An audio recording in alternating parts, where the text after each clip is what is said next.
ఇప్పుడు ఇండస్ట్రీలో hot topic గా మారిన విషయం బాలకృష్ణ కొత్త సినిమా గురించి. ఈసారి డబుల్ డోస్ లేకుండానే బాలయ్య అటాక్ చేయబోతున్నాడా అన్న చర్చ ఇండస్ట్రీలో బలంగా వినిపిస్తుంది. ఈ సినిమా కథలో మాస్ ఎలిమెంట్స్ తగ్గించి కొత్తగా చూపించబోతున్నారని అంటున్నారు. దర్శకుడు కూడా బాలయ్యను భిన్నంగా ప్రెజెంట్ చేయాలని ప్రయత్నిస్తున్నాడట. అభిమానులు మాత్రం ఎలాంటి ఎంట్రీ అయినా సరే థియేటర్లలో పండగలా చేసేందుకు రెడీగా ఉన్నారు. మరి ఈసారి బాలయ్య కొత్త ప్రయోగం ఎంతవరకు వర్కౌట్ అవుతుందో చూడాలి.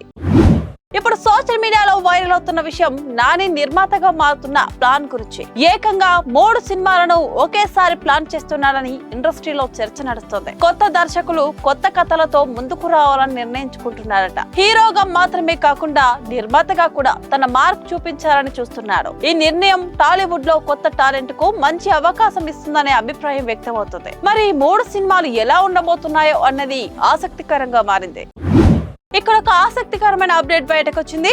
యంగ్ హీరోల పాన్ ఇండియా కళల గురించి. ఇప్పుడు ప్రతి హీరో దేశవ్యాప్తంగా గుర్తింపు పొందాలని ప్రయత్నిస్తున్నాడు. కథలు, బడ్జెట్, టెక్నికల్ సౌండర్స్ అన్ని పెద్ద స్థాయిలో ప్లాన్ చేస్తున్నారు. ఇది ఒకవైపు ఇండస్ట్రీ స్థాయిని పెంచుతుండగా మరోవైపు పోటీని కూడా పెంచుతుంది. మరి ఈ ప్రయత్నాలు ఎంతవరకు ఫలిస్తాయో వేచి చూడాలి.